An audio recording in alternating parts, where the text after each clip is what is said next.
Then, so again, we start as usual with quieting our mind by watching the breath.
Then we can try to reflect, contemplate.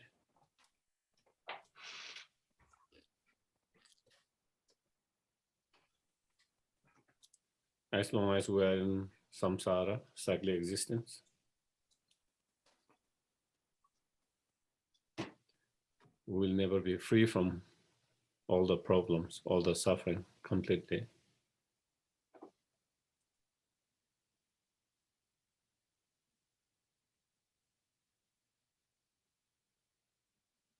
We will continue to experience certain level of suffering, pain, and problem all the time.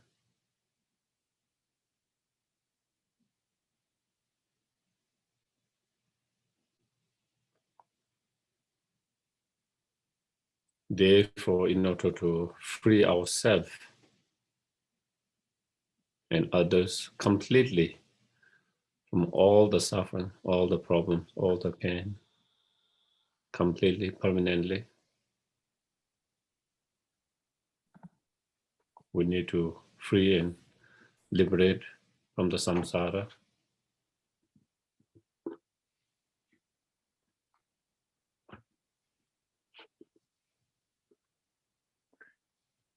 And to do that, we need to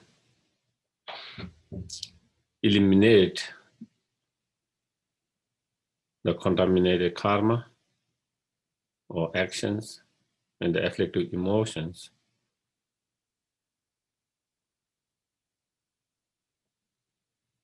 that lead us in the samsara.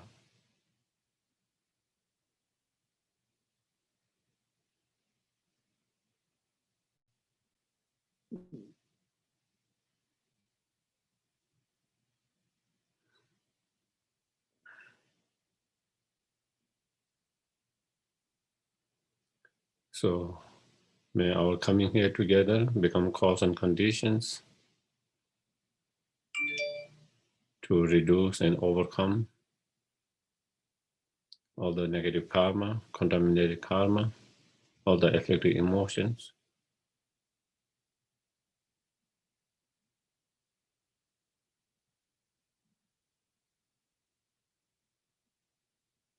And may it become cause and condition to achieve total freedom, liberation, nirvana from the samsara permanently.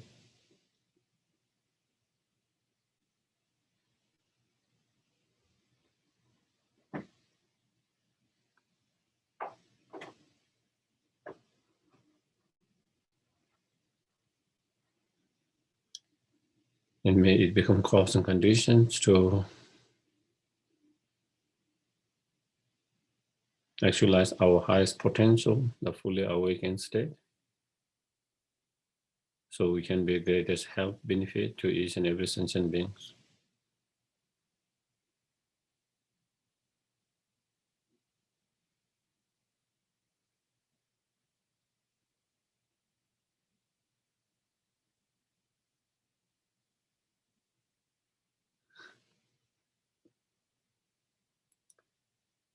And for that, may we be able to actualize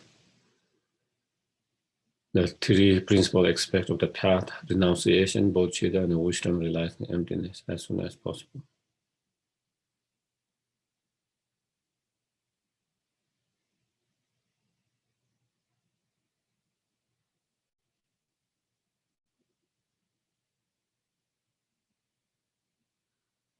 Okay.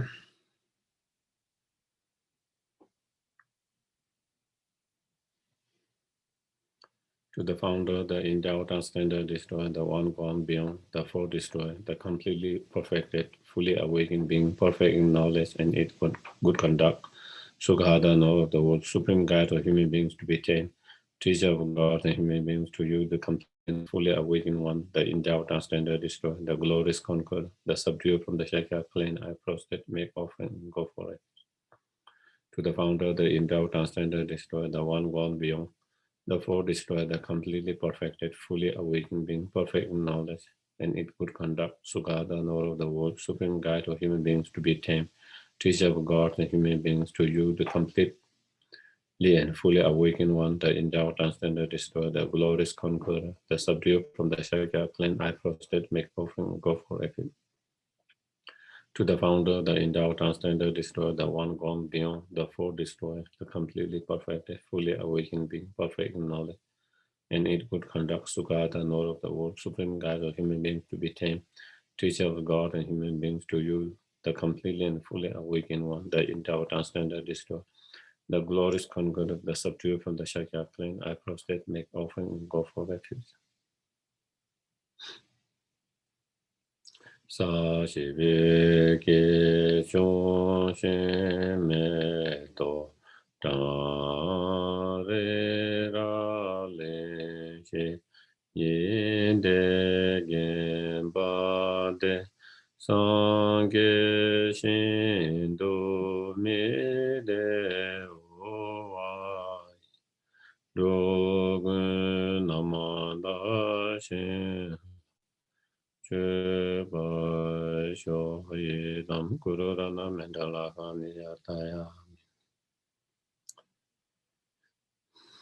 go for refuge until I am enlightened to the Buddha, the Dharma, and the Supreme Assembly. By the merits I create through listening to the Dhamma, may I become a Buddha in order to benefit all sentient.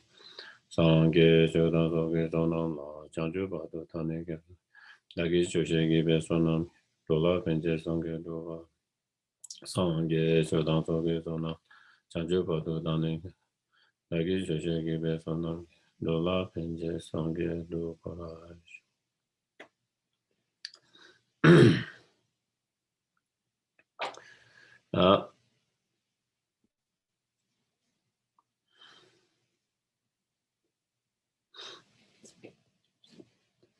So we have been following the three principal aspects of the path by Lama Tsongkhapa, and within that we are in the first principal aspect of the path, renunciations, and that has three kind of outline. The reasons to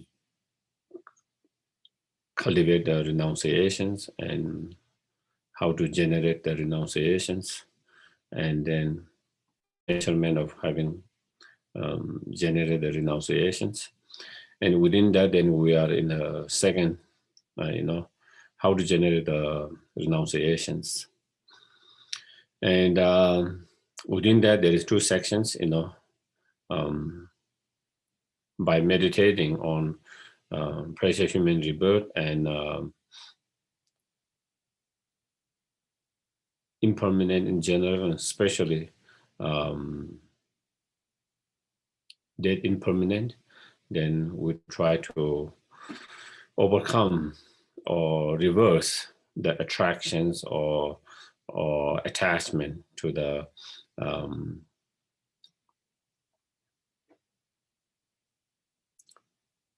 enjoyment of this life, and then that one we finish, and then the second is by meditating on law of cause and effect or karma, and by meditating on the suffering nature of samsara, then reversing or overcoming the attachment,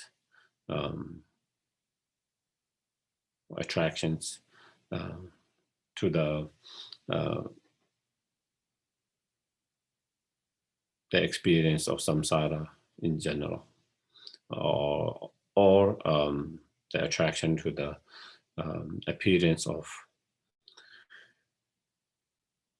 next life.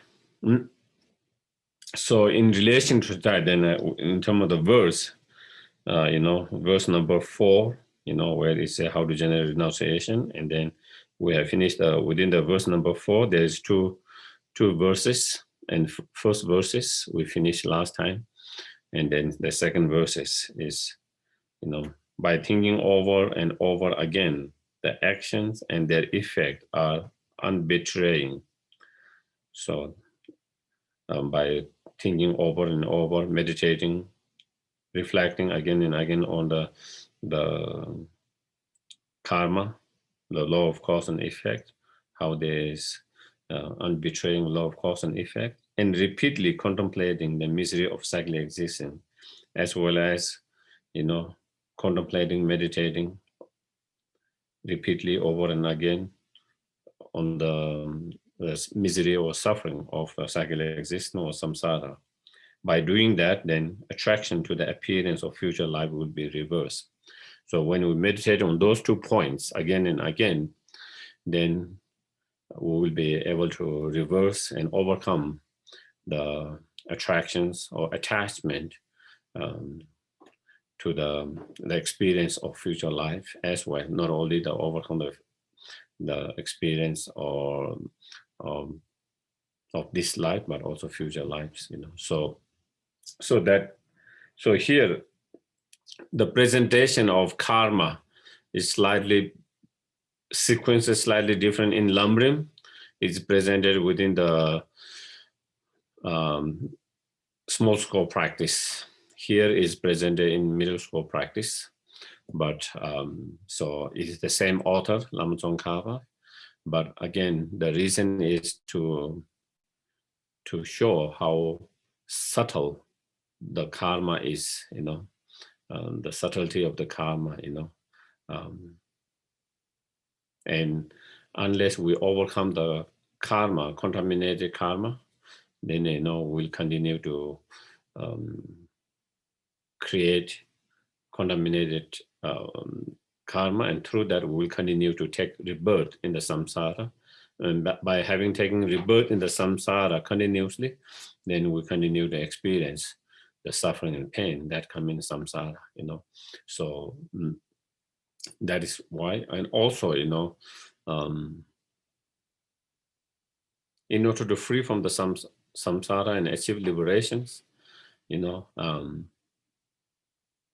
we have to overcome the contaminated karma. Without overcoming contaminated karma or actions, we cannot free from the samsara and we cannot achieve liberations.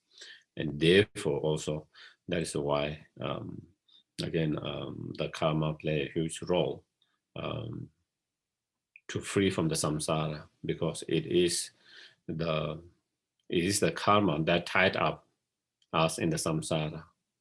It's our contaminated karma or the actions that tied up in the samsara. So, and in order to free from the contaminated karma or the actions, then we need to understand how karma tied up us in the samsara, and what is the karma, the nature of the karma, what does karma means, and how does it tied up us in samsara, and all of that. And for that, then we need to understand the karma better, as Buddha explained,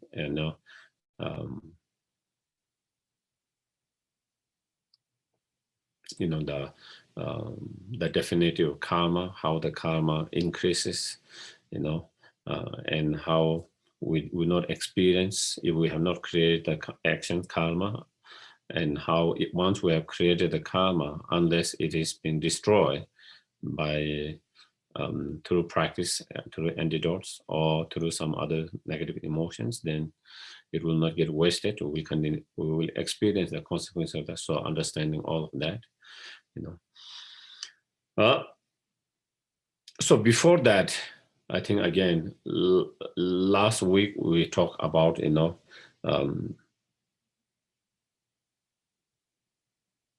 about precious human rebirth and death impermanent.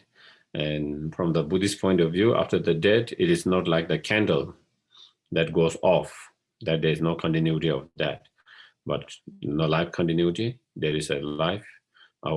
Even though our bodies is cremated, but our mind or consciousness continue and taking another new life, and if we take a rebirth in one of the lower, I think we already discussed lower rebirth, then not only this,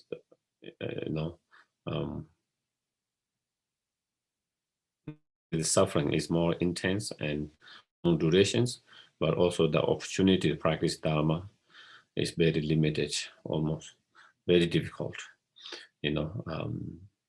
extremely difficult. And therefore we have to create cause and condition to protect ourselves from taking a rebirth in one of the lower realms. And that means, going to refuge to the Buddha Dhamma Sangha. And having gone to the refuge to Buddha Dhamma Sangha, then the main practice is the practice of the karma. And the main practice is practice of karma. That means that karma means, abandoning the negative karma and engaging in the positive karma. And when we talk about abandoning the negative karma and engaging into the positive karma, then, mainly is refraining from 10 non-virtuous actions and engaging in 10 virtuous actions. If we kind of summarize roughly, it all fall into that. And so where the karma comes also there, through the practice of having taken the precept, going to the refuge, then engage in the precept, and through that, yeah.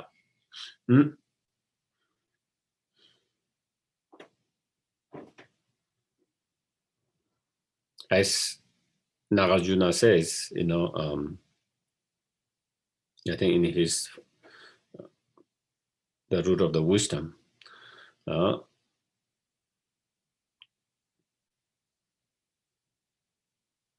when our mind, or when we are free from the karma and the delusions, that is the liberations. That is the liberations. When our mind is free from the karma and the delusions, that is what it means, liberations.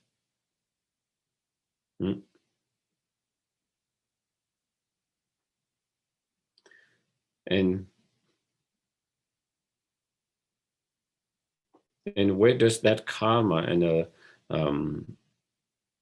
delusion arises from, and that arises from the fabricating minds, exaggerating and fabricating mind. And that fabricating, exaggerated mind arises from the fundamental ignorance.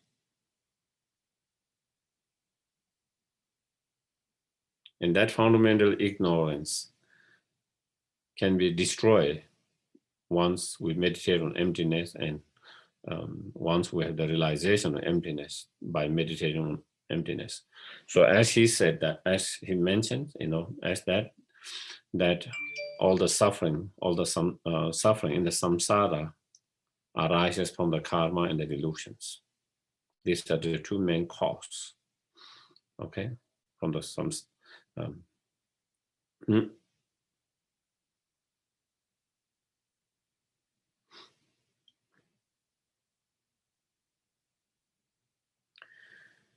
and karma,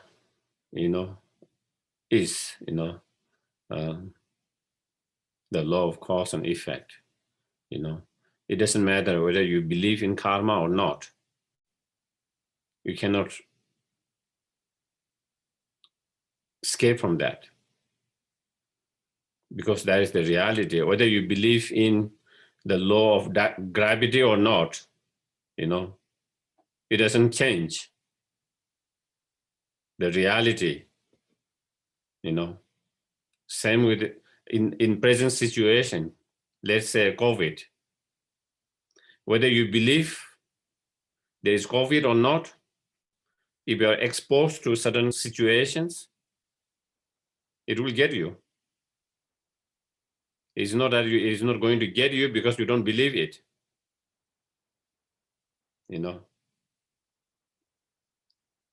Neither it was kind of created by Buddha. It is Buddha just explain what it is, the law of cause and effect. So if we don't, it doesn't mean that karma will not come to us if we don't believe it. If we believe it, then it comes. It's nothing like that, because that is the law of cause and effect. We don't have any problem with the law of cause and effect in external phenomena, isn't it? We see the plant due to certain cause and conditions, certain plants grow, and due to certain cause and condition, in certain conditions, then they die. 4 seasons, the plants changes. Why? Because they change in cause and conditions. The result changes because there's change in cause and conditions. And that is how things are, And so within that context of law of cause and effect, then, the sentient beings' mind get involved. And when sentient beings' mind get involved, then within that general cause and conditions, law of cause and conditions, another cause is added, There is general cause and condition. On top of that, the sentient beings' intention, motivation, and mind get involved. And through that, then that create certain experiences, whether it's pleasant experience, unpleasant experiences, due to certain cause and condition, especially our state of intention, motivation, and mind. And that is what is karma is, that law of cause and effect,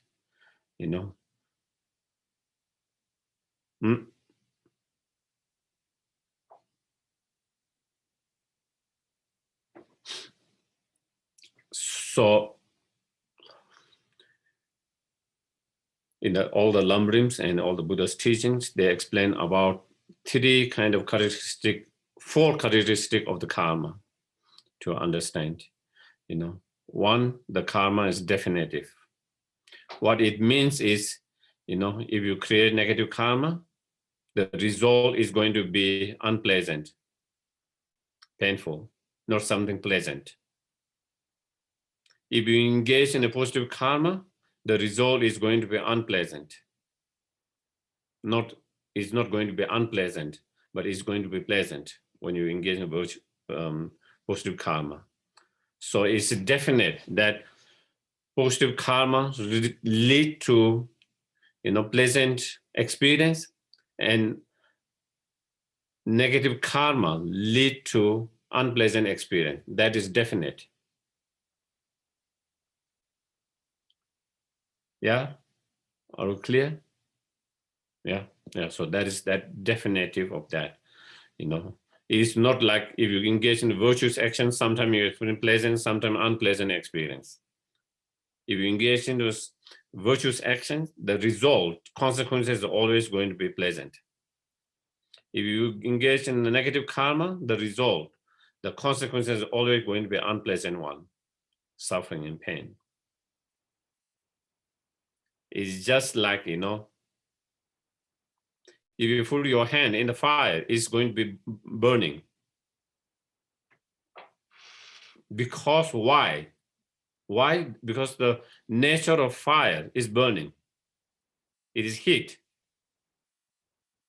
The nature of fire has that heat, burning nature. Therefore, if you put anything, whether you put paper, whether you put your hand, it's going to burn. On the other hand, if you put your hand or paper, anything, you put your hand on water, it's going to be cool. I mean, cold fresh water, okay? You could put a hand in a boiling water and it can be burning too. But generally natural, So so because why such result? Why there is such a specific consequences and result? Because the nature of cause that give rise to that result is how it is, just like the fire and the effect of burning.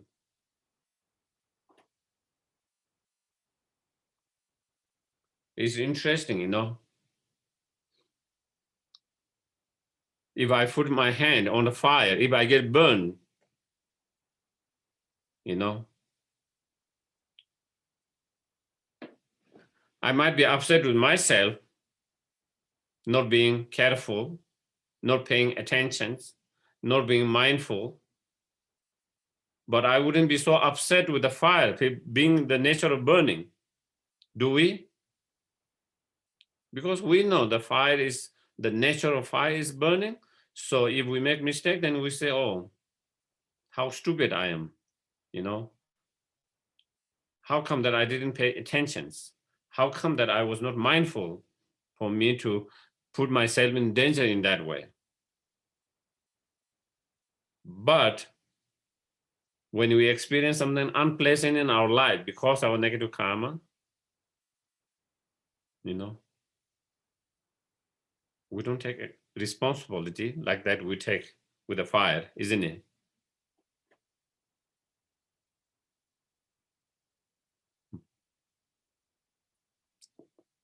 We are unable to take full responsible like that, you know, like we do when we make a mistake in relation to fire, And so same way through meditation on karma, then we come to, through meditation over the time, we come to an understanding, whatever things happen in our life, we accept is due to my karma. Able to accept is due to my karma.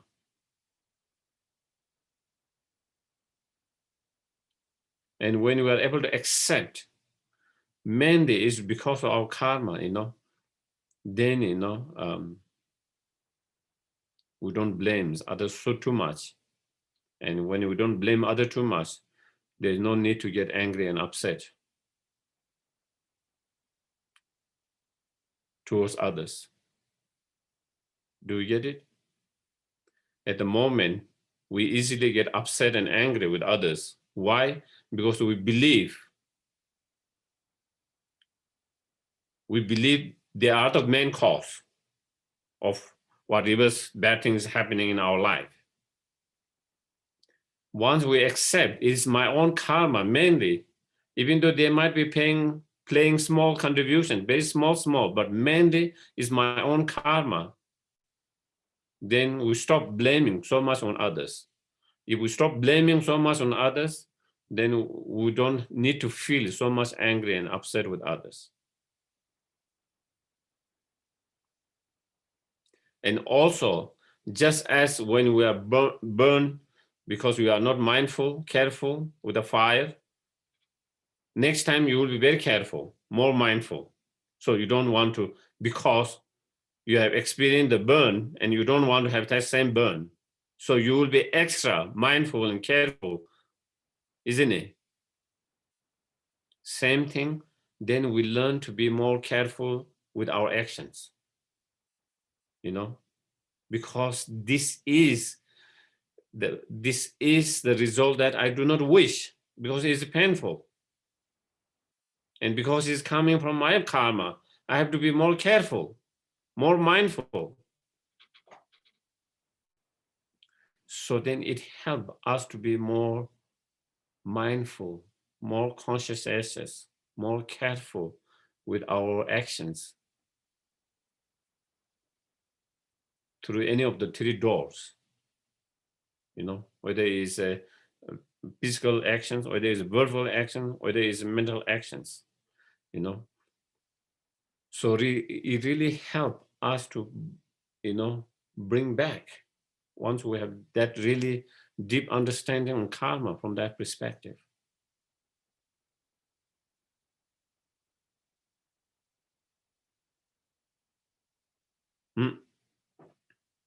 Also, if we have pleasant experience, things are good, things are going well in our life, we know is from the karma. And so again, mainly it's because of our own karma. And that is why we're experiencing positive result in relation to others, whether it's human beings, whether it's animal, whether it's the environment. So again, there is no need to be so attached to the other objects. The good experience is coming from our own karma. Do you get it? For example, in same environment, okay, externally same environment, let's say winter, okay, some people experience good about it. Some people feel horrible, miserable once they think of winter. Do you get it? Externally is the same thing. But why? Because our mental state, our perceptions, and our karma. So when we come into relation with certain object, whether it's the weather, whether it's individuals, whether it's any other objects, sometimes it produces pleasant feelings, good things, and sometimes it leads to unpleasant feelings, uncomfortable feelings, painful feelings. And that comes from our karma more than the object itself.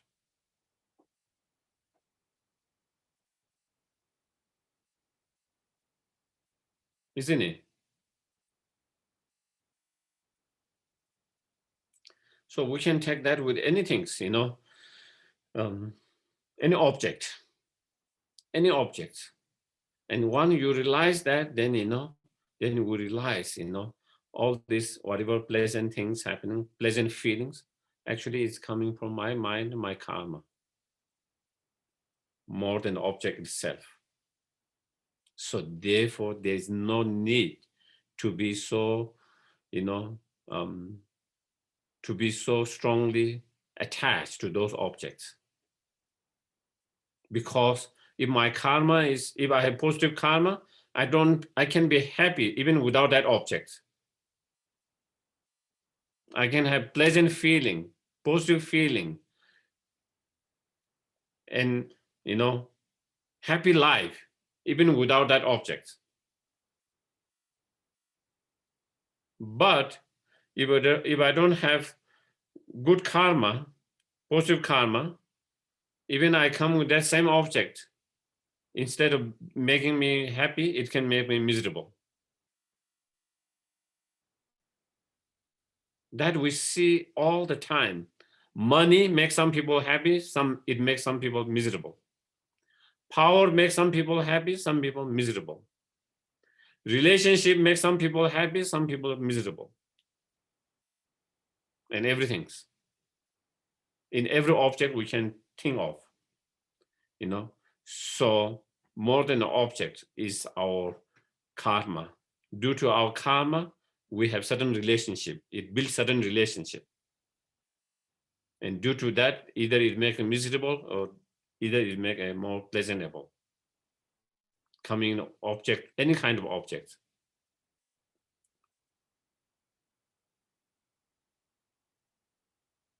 Isn't it interesting, Interesting, if you really watch. Some people you don't know, but just by seeing first time, sometimes you like them very much, and sometimes you dislike them very much, You don't know anything about them, their history. You have never met them, you have never heard about them, and just first encounter. Sometimes the first encounter, you dislike very much. Sometimes you like very much. Sometimes it is so-so. different response, different reactions, and different feelings. And it is through our karma, and that will be same with all other objects. Is there's no other explanations. It's the karma, how we feel in that ways, So we are talking about the first, the characteristic of the karma is definitive, and then secondly, the karma increases or multiply, and again, that is the nature of things. Just take one example of a plant, apple tree, okay? When you plant apple trees, if you are starting with a seed, okay, it's a very small, one small seed. And with the time, as it grows, it becomes bigger and bigger. It started to have a lot of roots. It started to have the, sprout, and then it started to have the span, and then branches started to grow, and then leaves started to grow and multiply. The branch become bigger and bigger, more and more, and more leaves. With the time, then there is a flowers, and slowly the flowers produce the fruit, and slowly from that again it produces another seed, more seed that you can plant, and it grows. It starts with one seed, but it multiply and increase with the time. That is the very nature of that seed. That is one of the very nature of seed. It has that potential. That is how it is.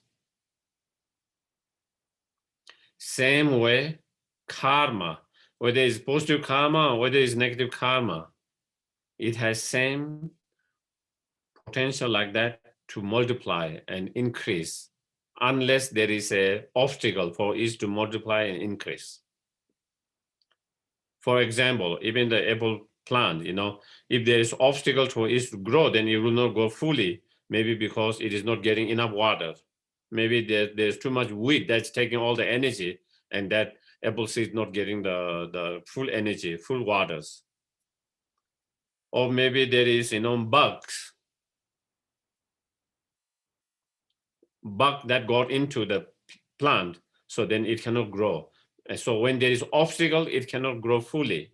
But if there's no obstacle, then it expands and it grows and multiplies, become bigger. Same way, in karma, in terms of positive karma, if there's no obstacle for the positive karma to grow, expand, it will continue to grow and expand. But if there is an obstacle, such as strong anger and wrong views, that can kind of, damage that positive karma. Like the bug eating the plant, and then there's obstacle is to expand and grow, And in terms of negative karma, through practice such as purifications, then again we create obstacles for that negative karma to expand and grow. But unless there are obstacles like that, then it will continue to expand and grow. That is the, and then in the teachings it says the expansions and modifications of inner phenomena such as the karma is much more than external phenomena, because the mind is much more powerful than external phenomena. By nature, the mind is much more stronger, and because of that, the karma that is created by the mind, through the mind, it has the potential to expand much more bigger than the external phenomena, both positive and negative. We have to think that both positive and negative, sometimes when you think of expanding the karma, we always tend to think negative, negative karma expanding. We don't think about positive karma expanding. And then we become kind of,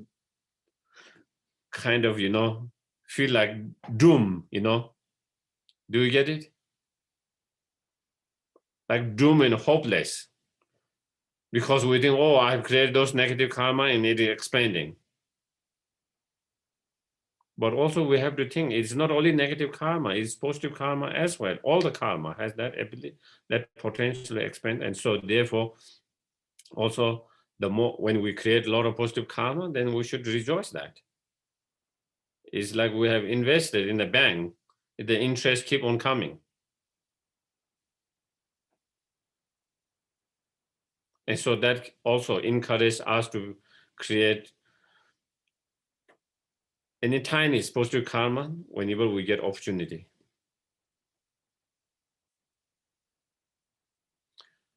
And we need the positive karma, not only for our well-being and our happiness, we need the positive karma to be able to help others. Do you get it? We need the positive karma to help others. To help others immediately, as well as to help in the long term by achieving enlightenment. We need the positive karma in all the support,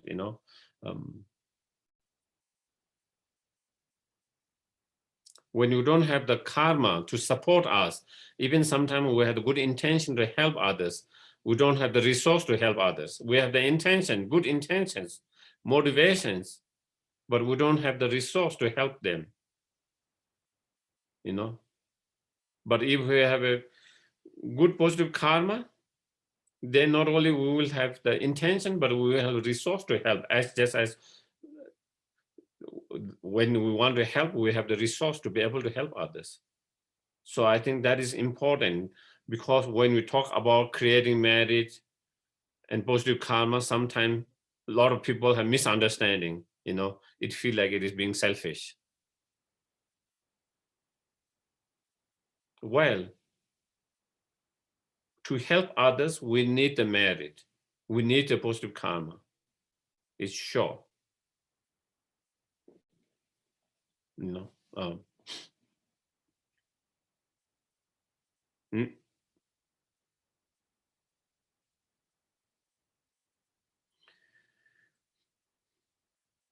And okay. Then third is, one will not experience the result unless you have created the cause.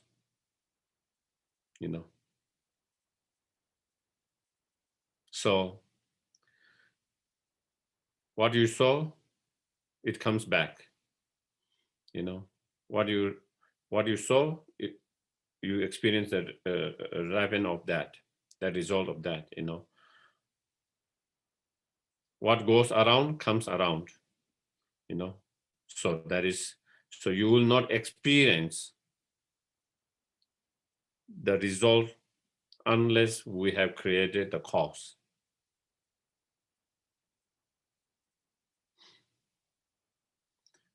Whether it's pleasant, whether unpleasant experiences, we will not experience unless we have created the cause in the past.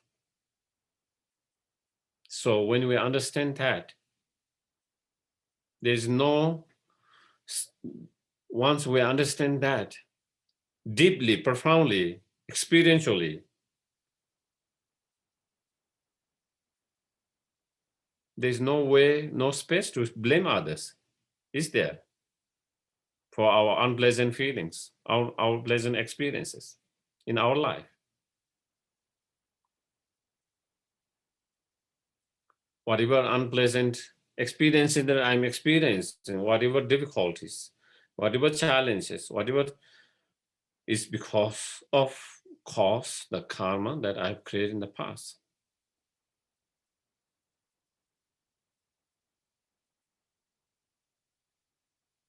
So that being the case,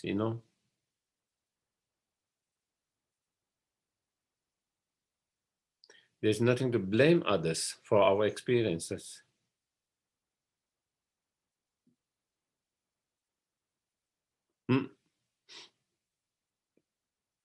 And when we don't blame it, it stops many of the other negative feelings, as I've already mentioned before,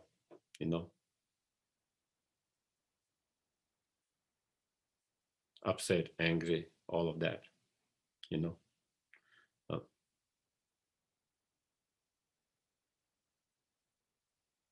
and once, mm,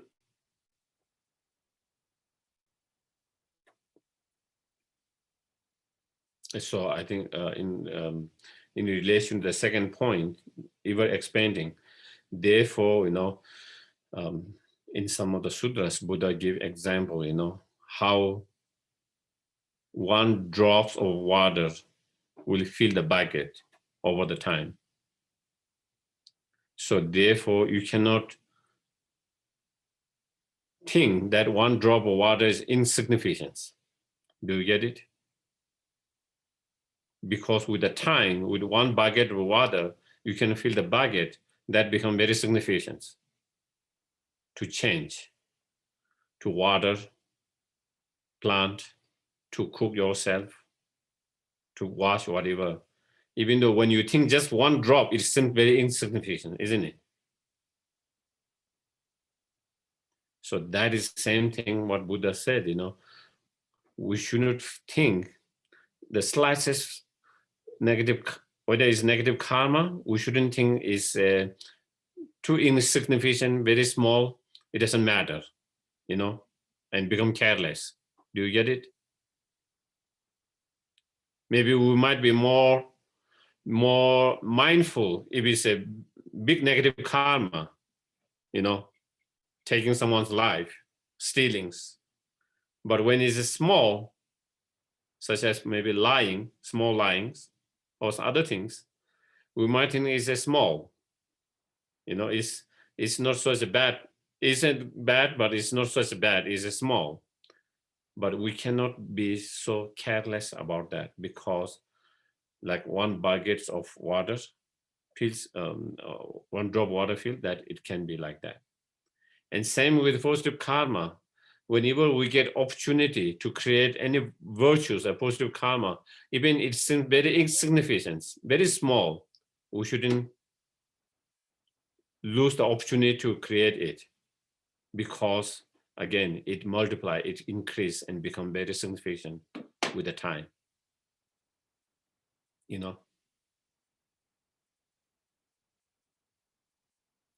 And we have to use every opportunity to create virtues and positive karma, merit, whenever we get, either through body, speech, and mind, all of them, So, because once you understand that, then definitely it will be.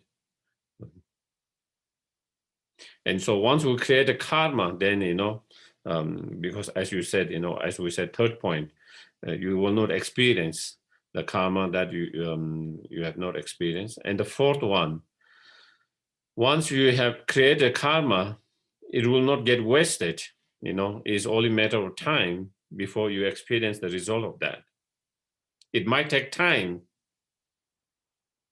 but you will experience, unless you destroy the cause, the karma, through purification, or by, if it's supposed to karma, through anger and other things, wrong view and so forth. If we don't destroy that, it's only a matter of time when the other cause and condition are together that we will experience the result of that karmic seed.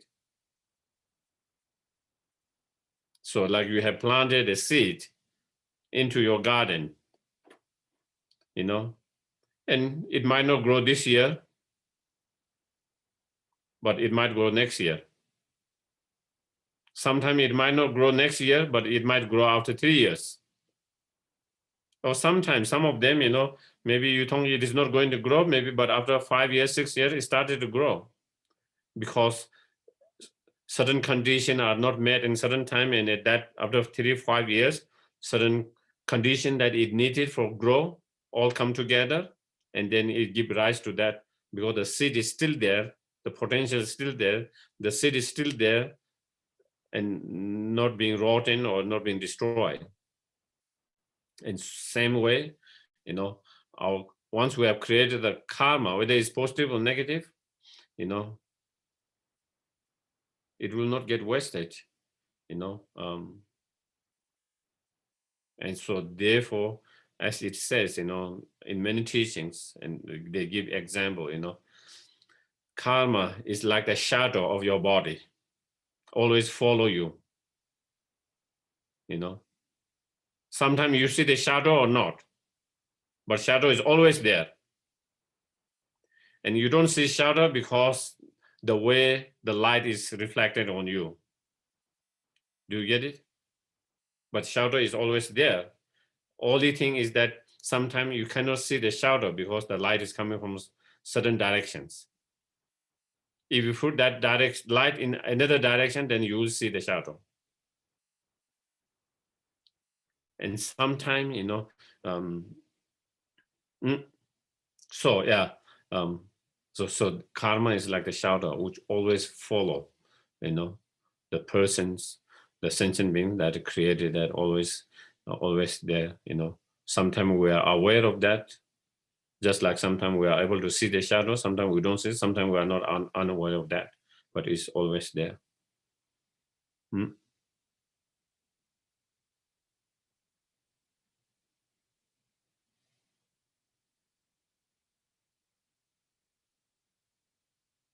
So therefore, sometimes we engage in the virtues, positive karma,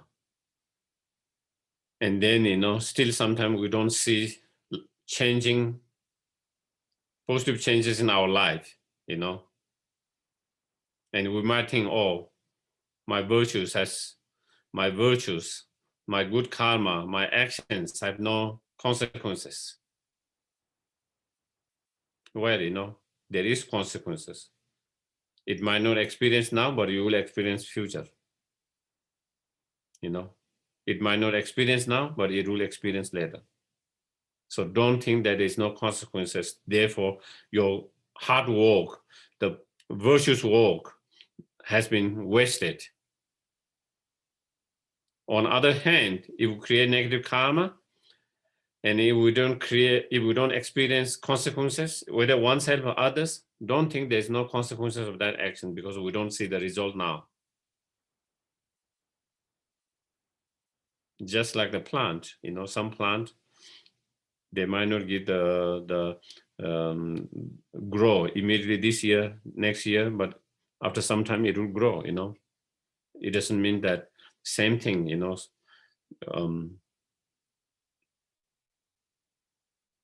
Because our mind become too narrow. Our mind become narrow, and we try to see the cause and the result immediately within a short period. And if that result does not manifest within the short period, then we think there is no result of such actions.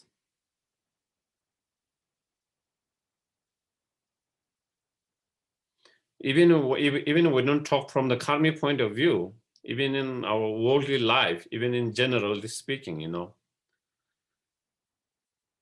someone might, engage in some criminal activities, and the law might not caught them now, but don't think they will not be caught later. They might be caught after 10 years, after 20 years, after 30 years, after 40 years. Just because they were not caught, just because they were not punished now, that means that so just like that, karma will caught, whether it's positive karma or negative karma, it will caught. It's only a matter of time.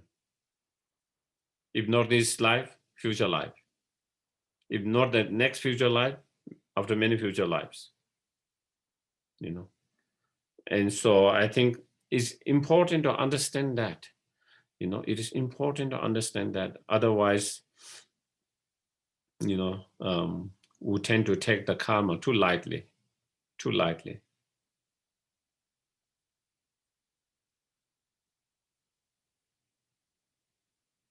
Mm.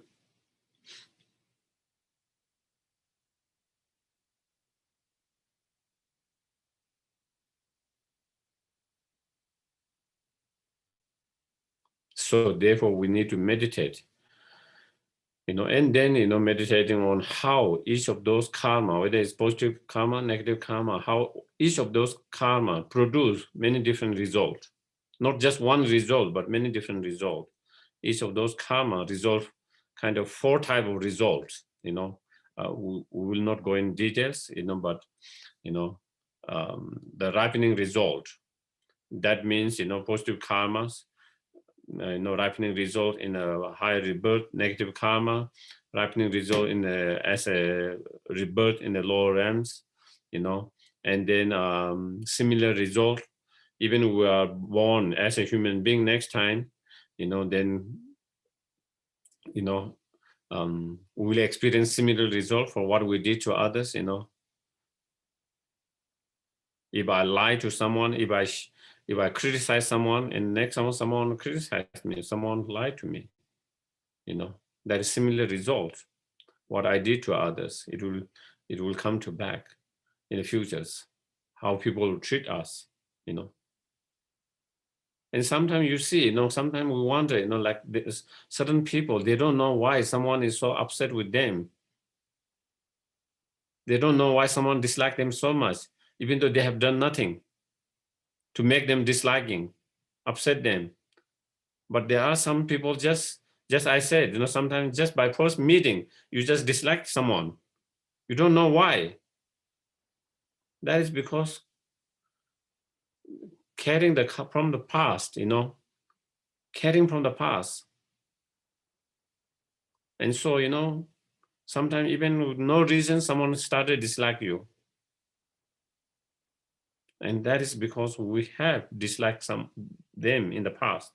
So it's similar result experiencing in this life.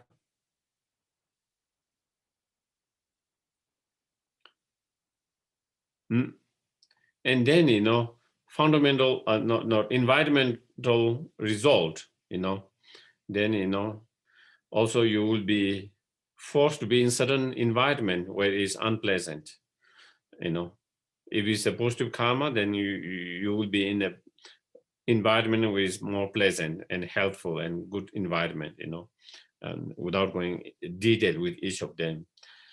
And then also,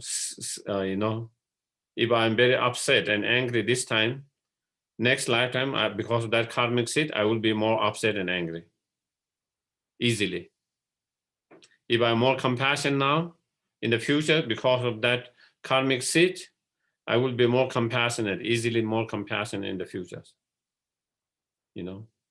If I'm someone who is very screaming now, is next life, I will act like that from very small screamings because of that, and so there is, and some of the masters said that is the worst result because it is unending. If you're an angry person now, next year you end up angry person, and the next life you end up angry, and next life is continuous anger. You begin to be angry continuously. Or if you are so much, if we are too much, attachment, and same thing, you tend to have again strong attachments and all that, and so that is the most worst part. So by meditating on all these different, practice related to karma, then we begin to understand how, those negative karma, how contaminated and negative karma is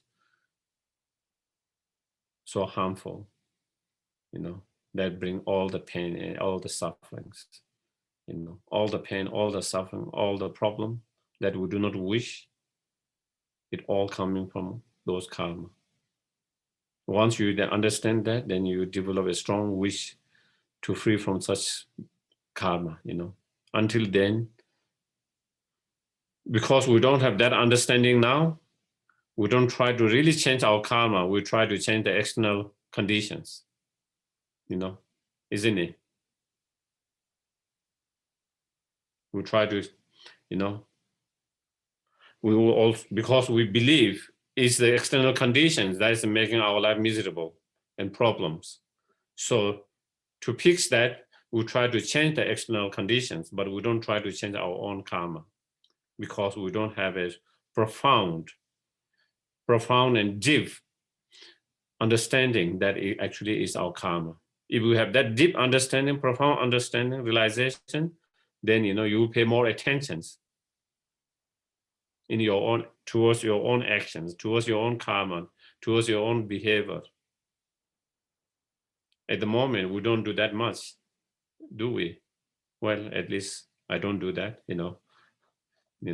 We hardly really look and try to change our behavior, our actions.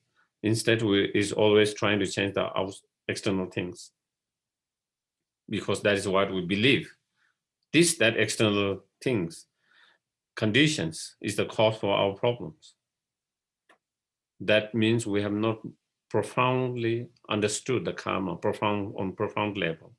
Maybe we have some understanding, but very superficial level, very surface level, only on very intellectual level. We haven't been able to go more deeper, and to have a deeper understanding, more profound understanding, then meditations is important, to meditate on karma more deeply, profound in that way,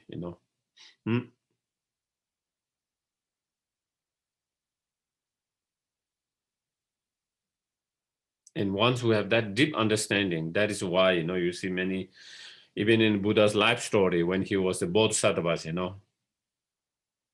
he prepared to give his life, then create one of negative karma,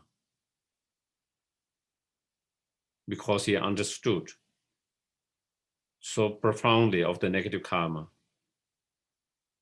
is worse than even losing your life.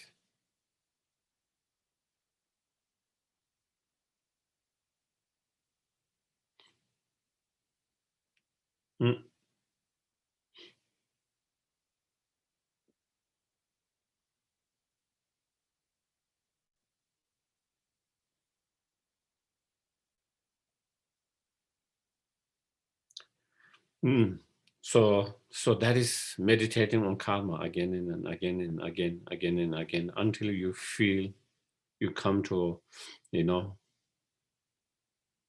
realization, understanding that I must free from this karma, from this karma. Until I free from this karma, then I'm going to have all the problem, all the suffering in the samsara. No matter where you are born, whether you are in, lower realm or upper realms.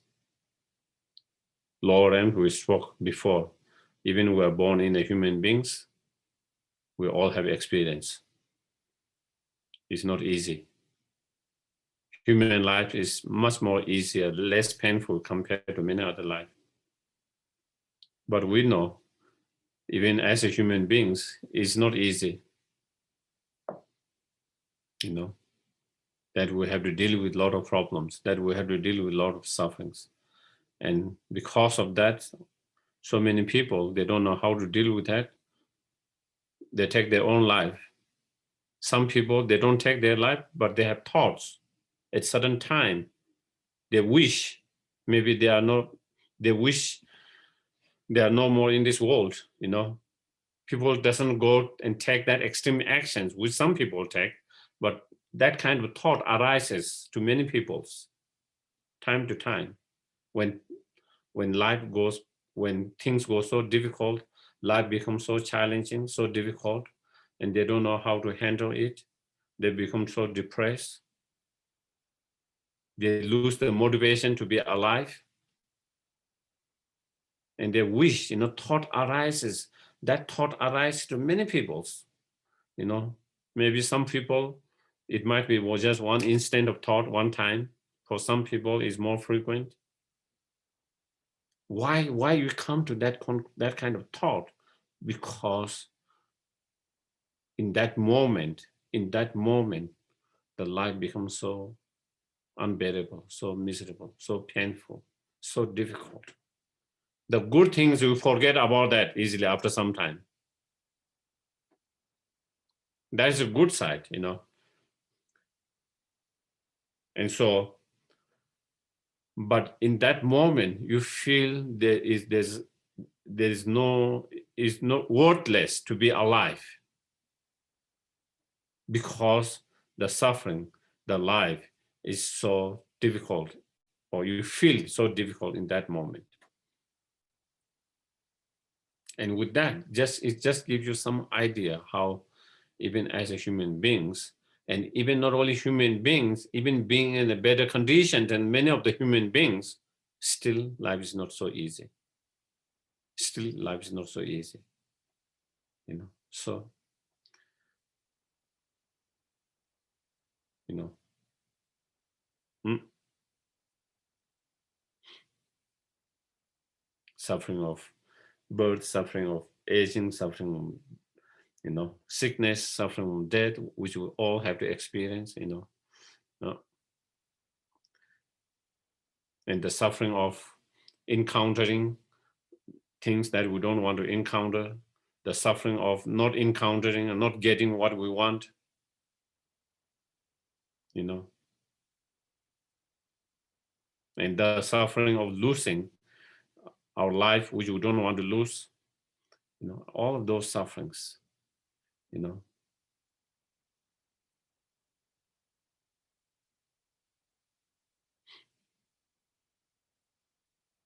the suffering of uncertainty, the suffering of uncertainty, you know, one moment we are best friend, next moment we become worst enemy, so uncertainty,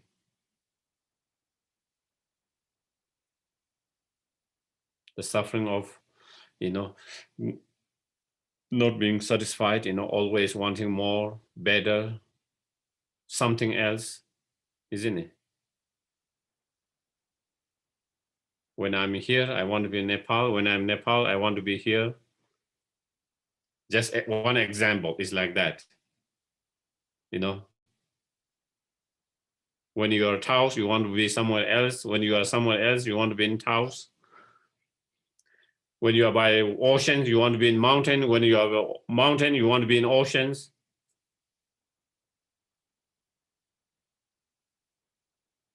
When it's too cold, you want to be in more hot places. When it's too hot, you want to be in cool places. Never satisfied, never satisfied. When you have this job, you wish I would have other job. Once you get the other job, you wish, oh, the previous job was better. I wish it was there.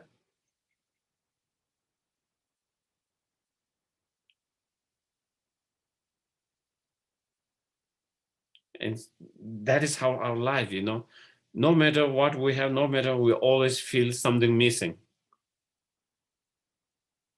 wanting something else,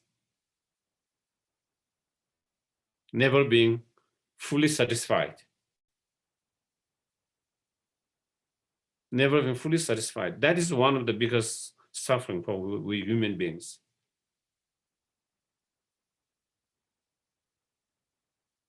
because that is very, very much emotional, mentally, most time, you know. Mm.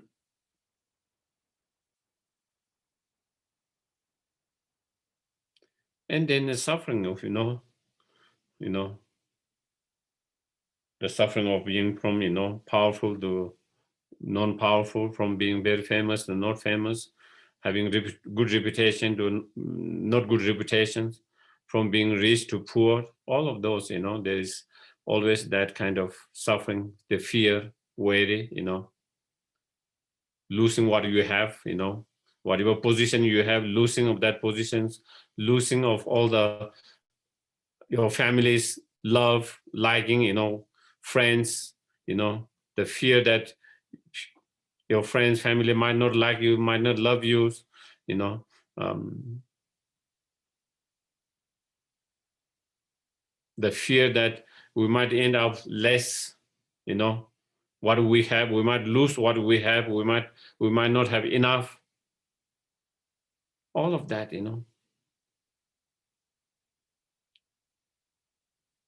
we live in so much worry, fear, all this suffering because of uncertainty that of all of that, and so even as a human life, there's so much pain and suffering, so much pain and suffering. We can only imagine what kind of suffering other beings might be going through, you know. Hmm.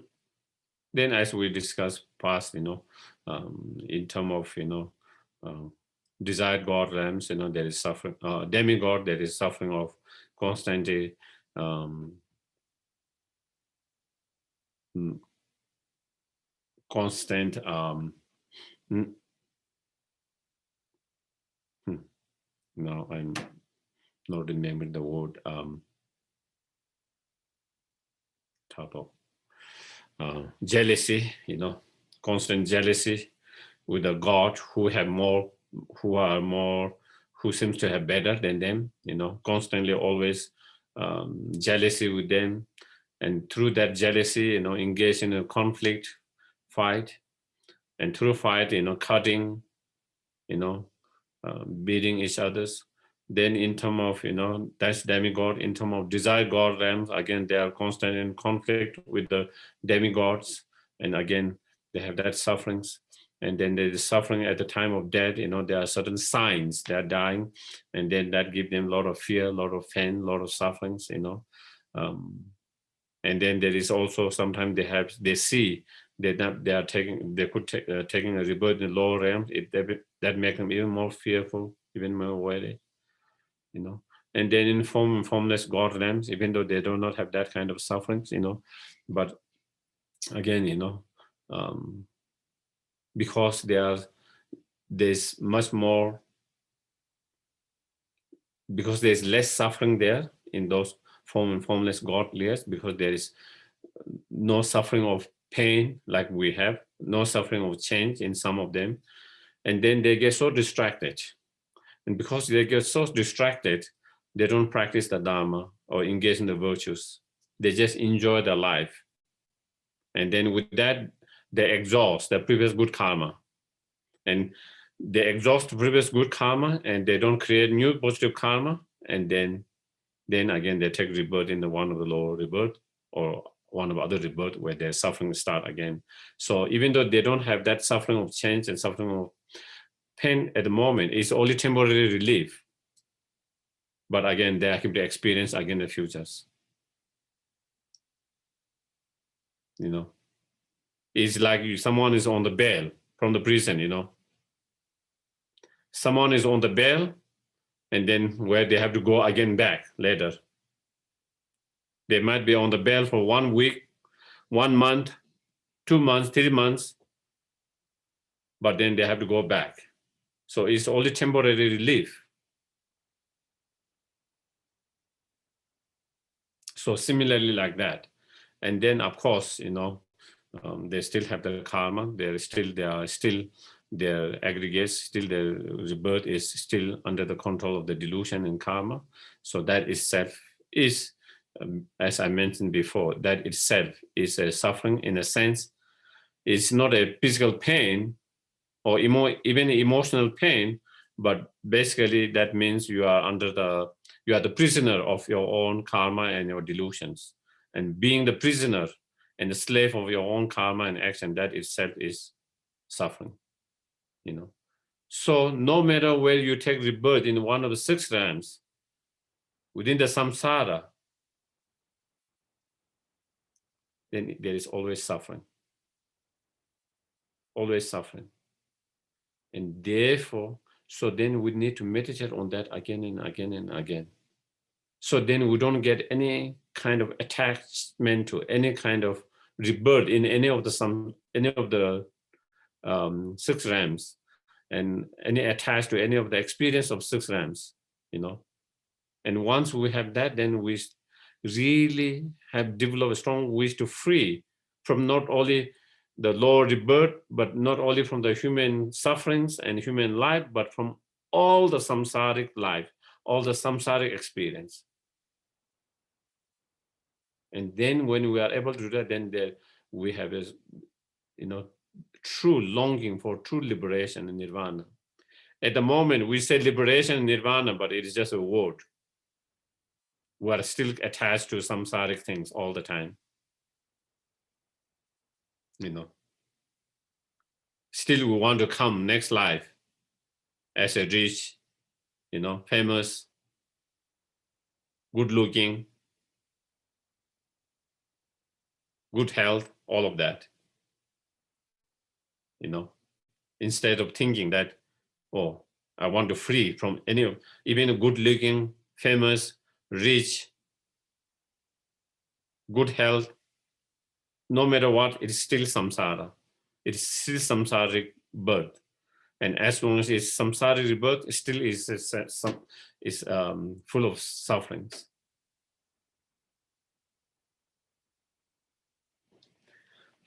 So therefore, even though we say prayers, even though we try to do, to achieve liberation, nirvana, but still is not really sensibly coming from depth of our heart, because we are still attracted to a lot of samsaric experiences. And to overcome that, then we have to meditate, as it is said here, meditate over and over, again and again, on the suffering nature of samsara and on the karma. And then we see, the samsara is unbearable. No matter whether you take the birth, no matter what, still you are not from sufferings. And that is because of our karma, contaminated karma. So we have to overcome that contaminated karma. In order to overcome the contaminated karma, then we have to overcome the delusions that give rise to the contaminated karma. If we don't have delusion, then we will not create negative karma or contaminated karma. So therefore, then once you understand, then you think the importance of trying to work with our mind to reduce and overcome the afflictive emotion, the delusions, because that is the very root of everything. The afflictive emotion, the delusions, is the root of our contaminated karma and our negative karma, which is the cause of our samsara rebirth, which is that samsara rebirth that give the sufferings, that lead to the sufferings, or that is the cause of the sufferings. So then, then we come to understand how so important and necessary to work with our mind to reduce those afflictive emotions, those negative. By reducing, by overcoming those afflictive emotions, then we can stop creating more negative karma and contaminated karma, the cause of samsara, the cause of suffering. For the negative karma, which we have already created, then we try to purify as much as possible through purifications. And we try to not to create more negative karma as much as possible. We try to refrain from creating more negative karma as much as possible, and we try to purify to all the negative karma that we have created in the past in whatever way that you can. And there are many different purification practices, and we try to apply whatever we can according to our understanding, according to our capacity. And then when you develop a strong wish, not being attached to any samsara rebirth, any samsara experience, and when you develop without any attractions or without any attachment to any samsara rebirth, any samsara experience, and when you have developed strong wish to free from the samsara and the cause of samsara, then you have a sincere wish to achieve liberation, nirvana. That wish, the wish to free from the samsara and the cause of samsara, and to achieve permanent liberation, nirvana, peace. That is the renunciations. That is the renunciations. Renunciation is state of mind. It is not like saying, normally when people think renunciation, it means giving up everything, and living without anything. That is not the understanding of renunciation in Buddhism, It's the state of mind. If you are not attached to anything, you are surrounded by all the good things in this world, still you are renunciated. Okay? You have the big house, you have a nice car, you have everything that you live in that environment, but if you are not attached to them, you have no attraction, no attached to them, then that's that person's renunciation. But even you live in cave without anything, but if your mind has not renounced it, still you are attached to something, then you have not renounced. Outside it looks you are renounced, but it's not renounced because your mind is still attached to other things. The other one, it looks you are not renounced, but you are renounced. In some of the scripture, they give the example of, seven Dalai Lama. Of course, he was the leader, so he lived in Potala Palace. It's the biggest house in the Tibet. It's a palace. So many precious things in there. Everything he had, he has people serving him. Many people serving him, and all of that. All the attention, everything. But he had no attached to all of them, even though he because he can help and benefit through that. But in terms of attached, like he said in, I think, like there was a couple of things like his robe and something. He said, other than that, he'd never think that is his. He's kind of experiencing that, but in his mind, he never think it's his. That's because he has no feeling of attached to that, a feeling of mine.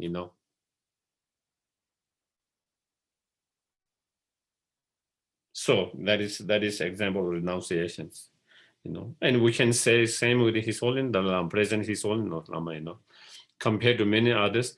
Of course, he has a nice house, he has people who serve him, take care of him, he has good health, cooperation, all of that, compared to many others. But he doesn't have that kind of attachment to them, therefore is renounced. Another example, Lama Sopa Rinpoche, he never had his own, for example, of course, when he go to places, centers, people provide him place to stay, temporary, wherever he goes, but he didn't have his personal kind of really personal house,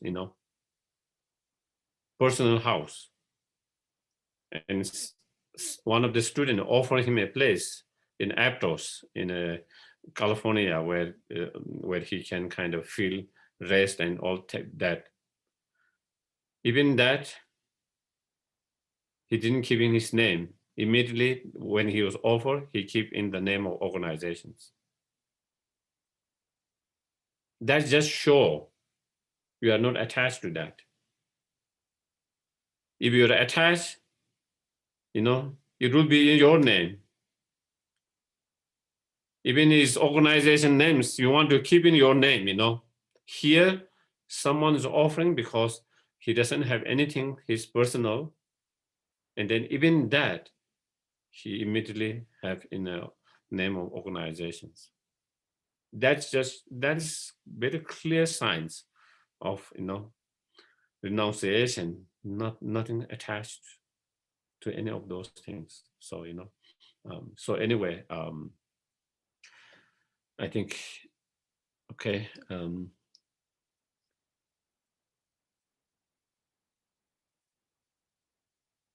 Okay, I don't think there is any questions. So if there's any questions or comment, please do or something to share?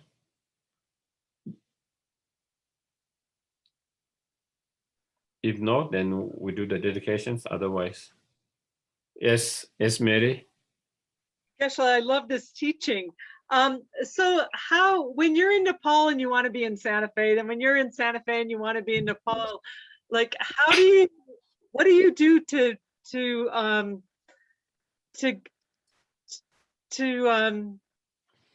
squelch that feeling?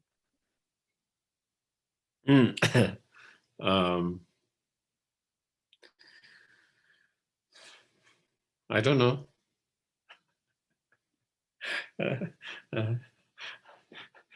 That is why I still struggles. That means I don't know. That is why I'm still in that state. That is why still I struggles, you know. If I know how to do it, I wouldn't be in that struggles. I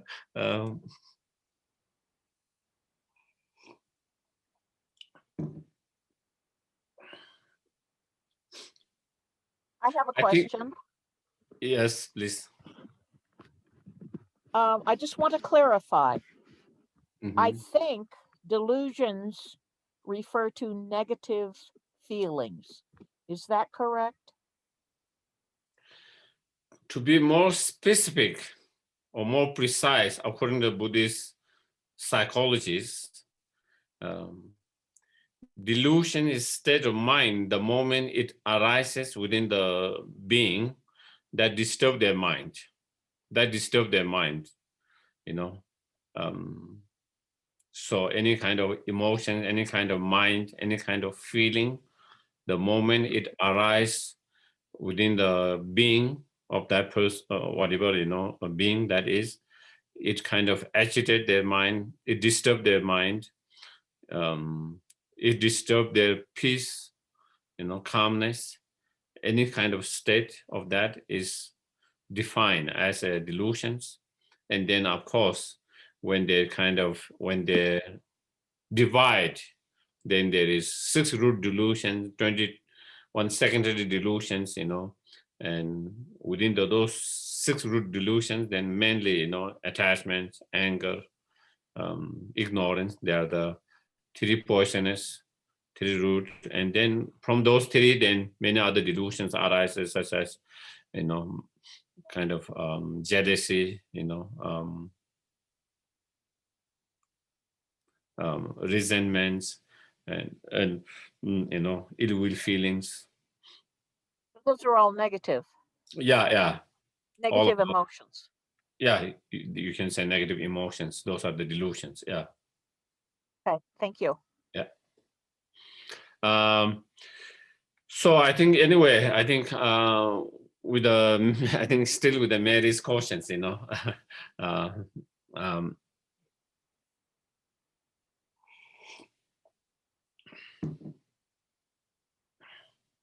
I think main thing is, you know, I try to think, you know, what is most beneficial in the long term, you know, and on the basis of that, you make the decisions, you know, on the basis of that.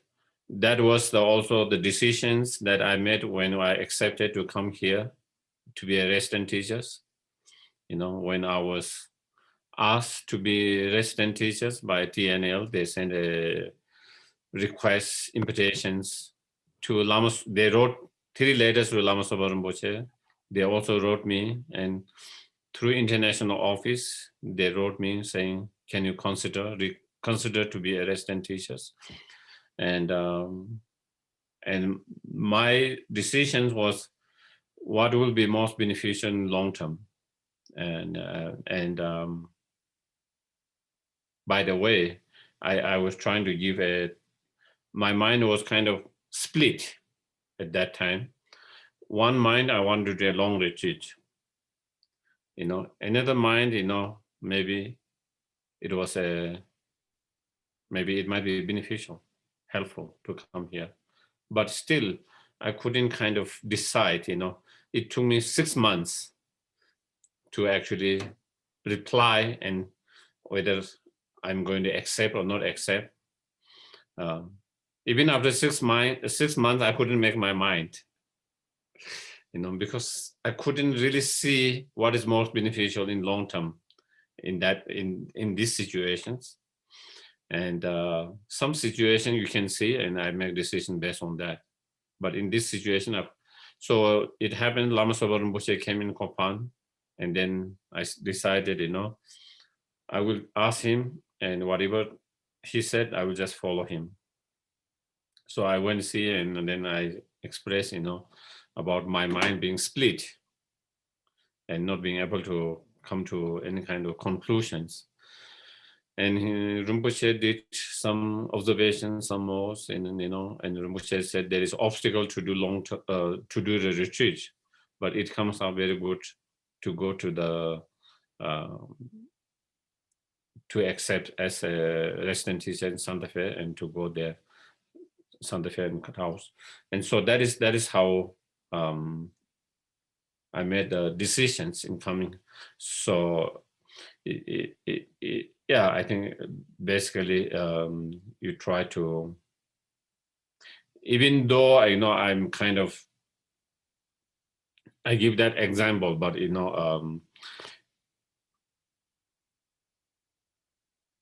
it's not like that kind of, I really kind of feel unhappy or miserable being here. And it's just that kind of examples that sometimes you feel that, once a while, you miss the monastery, you miss the friends that you grow up, that I grew up all of my life. Sometimes you miss your families once a while, but that is part of, samsaric life, I guess. So yeah. Okay, we'll do the dedications. Thank you, Geshe-la. I have a list here to dedicate this teaching tonight. For those who have obstacles, I have Trevor, Alyssa, John, Tiffany, Dustin, Abby, Bev Hawari, Serena, Sarah Jacobson, Jiwan, Siri, and Surab Jot. Is there anybody? Jeff? Yeah. Okay. Thank you. And Crystal? Oh, sorry, Sarah, I forgot to add that. Okay, Crystal. And for illness, we have Maggie, Michael, Christy, Dada, Rudabe, and Raymond. And Mia, please. Mia. Okay. And Pimene, Anna, Okay. Dutch, and Claire. Okay. How about Andrew? Andrew. Okay. Anybody else? The man who jumped. That's for death though, right? I haven't got there yet. Okay, so people and animals who have recently died. Dharma, the beloved dog, Ken Hawari, and the man who jumped off the bridge recently.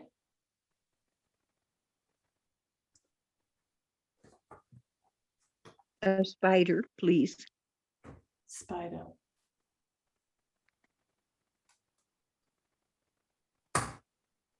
Okay. Okay.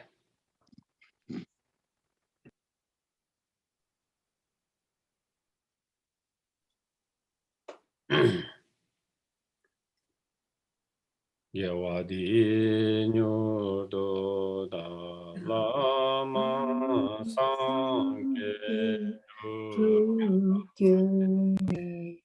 dowa shikyama lepa te sala guebasho. May the Supreme Jewel Bodhicitta that is not arise and grow, and may that which has arisen not diminish but increase more and more.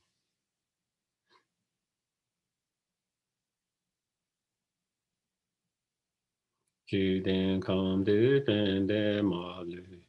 Ba kan le chung we san be yi she no. Ka den chung me den jen ya so. Na so wa de so tu che lu du shou. You who uphold the subdued moral way, who serve as a bountiful bearer of all, sustaining, preserving, and spreading Manjunat victorious doctrine, who masterfully accomplish magnificent prayer, honoring the three jewels, Savior of myself and others, please decide your disciple, please live long. Venerable One, to you whose kindness exists that of all conquerors, for those who wander in far places, especially the West, mindful of your loving concern for us, in intentionally descending again into a family of far distant land, we make this request, O Lama, please live long. Thank you very much, everyone. Good night. Have a wonderful good night. Thank you. Thank you, Geshe-la. Thank you, Geshe-la. Thank you so much. Geshe-la. Thank you. Good night. Thank you. Good night. Thank you, Geshe-la. Geshe-la. Good night, Thanks, Geshe-la. John. Good night. Thank you. Thank you, Siddhi Garba. You guys are amazing. Wonderful to see your beautiful faces. Thank you. Thank you. Thank you for all you Good do. night. I Thank do you. nothing. Okay, have a beautiful night. Sweet dreams. Good night, Mary. Good night, Good, Stella. Mary. Bye. Thank you John, for hosting last week. Oh, hello, John. Thank you for hosting last week. Oh, thanks, mate. No worries. Yeah. It went very well. Right, Oh, Stella? good. Yes. Well, See thank you ya. very much, John. Okay, guys. Bye. Bye. Good night. Night. Stay well, everybody. Thank you. You bet.